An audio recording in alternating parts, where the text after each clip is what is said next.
And you're watching HuffPost Live. I'm Mark Lamont Hill. 2 years ago, Jeremy Lin became an overnight sensation with the New York Knicks when the undrafted Harvard graduate went from being the last man on the bench to leading the Knicks to victory over the Nets with 25 points. But that was just the beginning for Jeremy Lin. He went on to score over 20 points in 9 of 10 straight games, including a career-high 38 points against Kobe Bryant and the Lakers, and following that up with a last-second three-pointer to defeat the Toronto Raptors. Lin has since taken his talents to Houston, and he joins us now to talk basketball and the work his charity, the Jeremy Lin Foundation, is doing to help empower children. It's good to see you, man.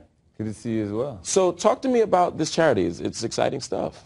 Yeah, but before we get to that, I heard that you had written an article saying that I can't play. What's up with that, man? I was going to get there. I didn't read it, but I just heard. We can, y'all got that article? Y'all got that article? Bring it up. Oh, they have it. Yeah, I see it's right there. The Linsanity sham, why Jeremy Lin really can't play. So if you want to start here, we can start here. So, and I like you. I think you're a good guy. And I was cheering for you. I was rooting for you when you were in New York. But I think people went too far. I think you are a good NBA point guard. But people were putting you up there with, like, the greats of all time. Because that start you had with New York was, like, among the greatest people had seen from a starter in years. And I said he's not quite that good. And that's all. I just don't think you're quite that good. But I think you can play. Oh, I appreciate it. And I'm sure you have people all the time who do that. Oh, yeah. I mean, it seems like these days it's either I'm the best ever, I'm the worst ever. So exactly. It's probably somewhere in between. And that's all I'm saying. I think you're somewhere. I think you're a good, solid NBA point guard. Maybe a backup, maybe a starter, but somewhere in that range. Cool. I just don't want people putting you in John Stockton territory yet. Oh, no, yeah. But I appreciate the honesty. But tell me this, first of all, tell me about the foundation, because that actually is good stuff. And that's one of the things I appreciate about you is the service you offer the world. Yeah, no, we've just been, trying to find ways to empower children and also to be able to just be there for them and show them that we love them and care for them. And we feel like there's a lot of kids out there that are dealing with maybe issues that are kind of swept under the rug. And so, our foundation is just aimed at going into specific communities or areas and trying to find out what is that need in that community and being able to address it. And so it'll look different everywhere we go. Right. What are some big issues you guys want to address or find yourself addressing? For example, in Houston, we work with a lot of immigrants and refugees and people coming from different countries and not being able to speak English and not having, the money to be able to, have, a quote-unquote normal upbringing for their children. And so it's kind of a tough situation. I think in the Bay Area, we've done a lot of stuff in East Palo Alto and the Tenderloin in San Francisco, just really impoverished areas. And then, overseas, we've done stuff. In Taiwan, there's like an Aboriginal community that we always kind of go check out, and they kind of get swept under the rug as well. So it just looks different everywhere you go. Wow, it must feel good to be able to actually reach back and do some of this stuff. Yeah, I think that's something I've always loved doing, and it started with my teammates growing up, and some of them lived in East Palo Alto. It was a really rough neighborhood, and so when I go pick them up, sometimes they talk about like gunshots and different things like that, and I realized like my upbringing was so different. And so I always told myself, if I get a chance, I'm going to kind of go back and help out. Speaking of your upbringing, was it hard for your friends, your family who watched you grow up to imagine you being where you are now? Yeah, I mean, it's hard for me to imagine it, too. Like, there are still times when I have to, like, pinch myself, and it's like, okay, I'll wake up and be like, what do I have to do today? And I'll be like, I have to play basketball, I have to go work out. There are still days when I'm like, that's so crazy, or that's so weird. My other friends are wearing a suit and tie and going to a cubicle and doing their thing. But I get to wear shorts and tank tops and things like that. So, but yeah, my friends and family, I think there are always different times and different things that kind of happen, and we're just kind of blown away at the journey. Were you discouraged by like friends and family from pursuing this journey along the way? Yeah, for sure. My mom. She was kind of ridiculed or made fun of by other people growing up because we played so much basketball, and everyone's just like, why do you let your children play so much basketball? Like, they always said, like, there's a saying, and they say it in Chinese, but it's like, they're not gonna be able to rely on that to like feed themselves when they're older. And now it's kind of like it worked out, and so I'm thankful to my parents. They really they just saw how much I enjoyed playing, and me and my brothers enjoyed playing, and they're just like, hey, if it makes you that happy, go for it and play as long as you can. Did they think you were going to go pro? No, none of us knew. We didn't even think I was going to make it to college to play. We just we just love playing. And that's crazy to me. I mean, because you're one of the better high school players in the state. Yeah, but like when I was a sophomore, my high school coach was like, "Dude, you can play in college," and I was just like, "All right, dude." Like, I just want to play right now. Right? It's like, let's just worry about my junior year. But yeah. So then Stanford is a school that you wanted to be at. Cal's a school you wanted to be at. They didn't heavily recruit you despite being one of the best players in the state. You could have walked on at a big school like that. You decided to go to Harvard instead. What made you make that choice? I just wanted to have more security in a spot on the team. And so you know how it is with walk-ons versus scholarships. It's just kind of you're expendable at some point. Yeah. But Harvard actually really wanted me, and they were really the only Division I school that wanted me. And so, you know, for me, it's like, yeah, I get a great education. I get to go there, have a spot on the team, and you know, from there, just try to work my way up. Right. When you didn't get drafted in 2010, were you surprised? Were you expecting to get drafted late second round? What was your thought process? I thought it was a 50-50 chance. I thought I had probably 3 really good workouts, and one of them was here in New York. And I actually thought that if I didn't get drafted by New York, I probably wasn't going to get drafted at all. Well, if it makes you feel any better, not getting drafted by New York is probably a badge of honor. They almost never make the right draft. Man, so that's a good thing. So when you finally got, let's fast forward a little bit, when you finally got time to really play, because you obviously, you know, you went to these other places, you were in Dallas you had a cup of coffee with Dallas, you're in Golden State, you're in these places. Then you end up in New York, and you're on the bench, and then suddenly there's some injuries, some stuff happens, team's in disarray. They put you in the game, and you drop 25. What were you thinking?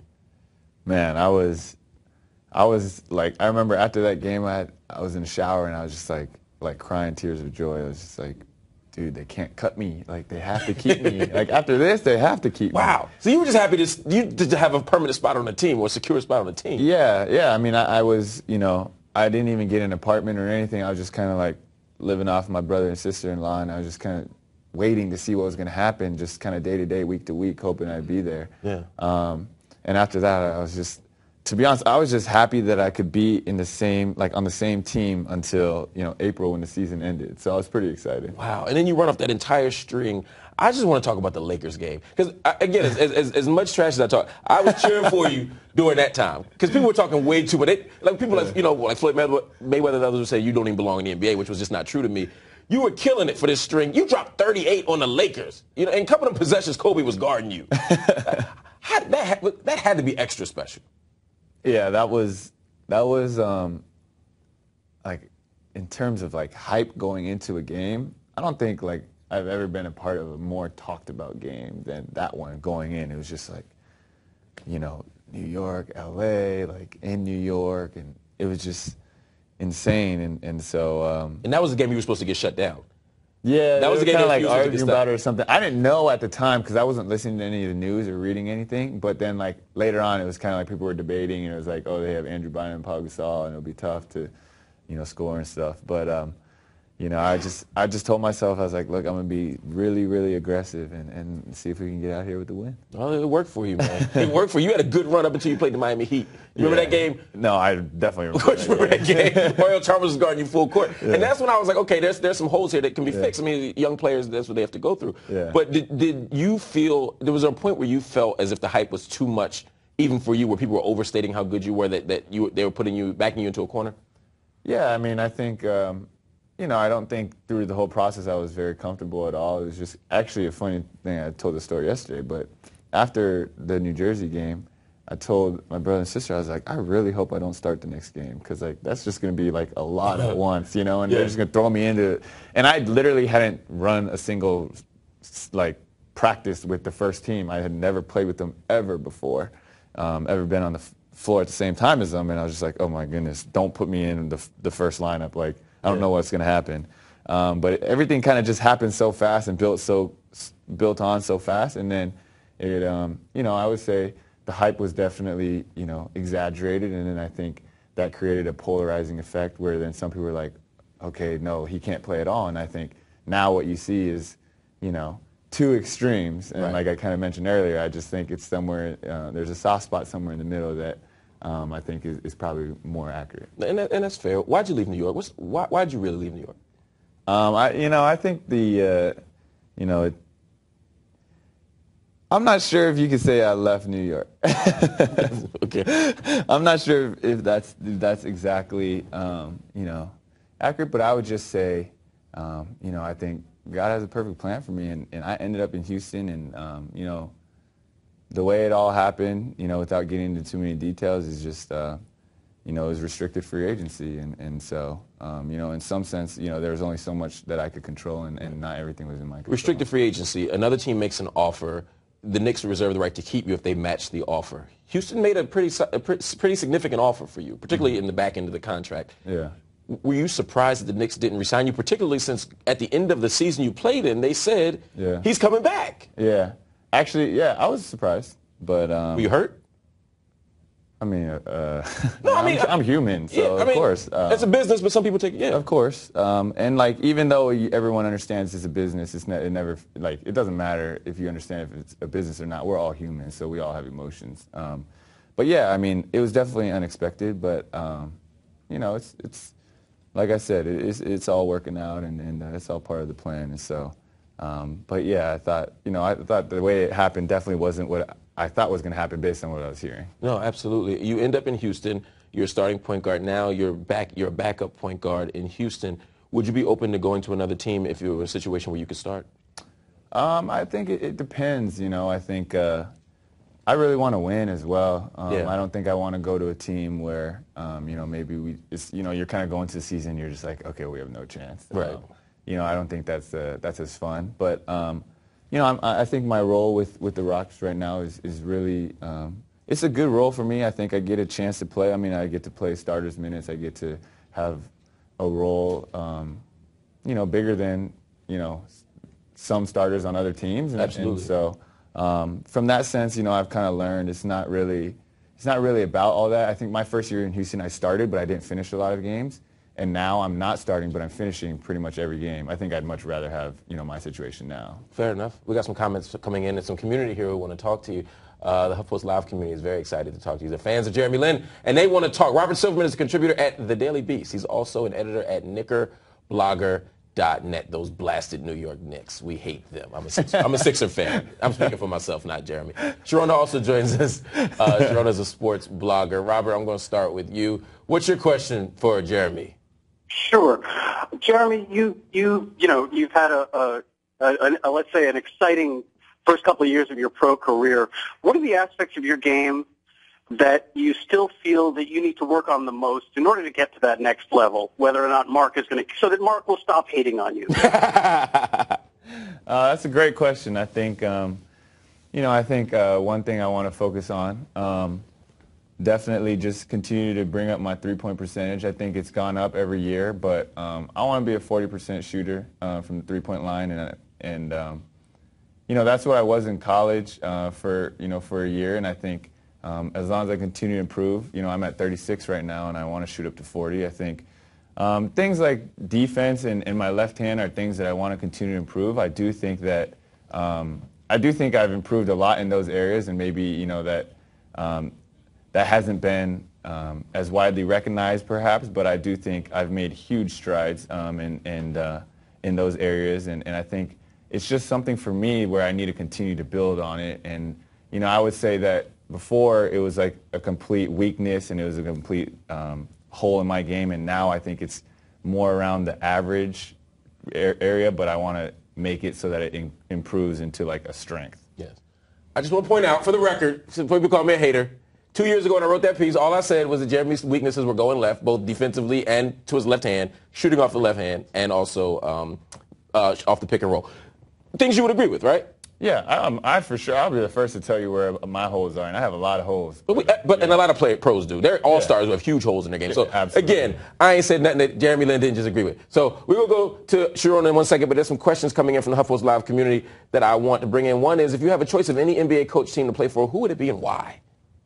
Any NBA coaching team. So I can choose a coach and put him on a team. Yeah.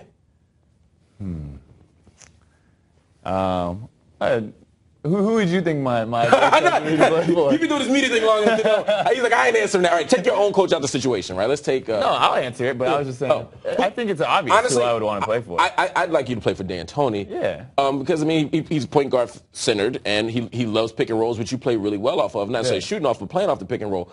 The problem is D'Antoni don't coach no D. So... You know, I don't love D'Antoni, but I think coaches like him work for you, guys. And there are others who are better coaches who I think you need a pick and roll based coach. You need a point guard center coach. D'Antoni, anybody else you like?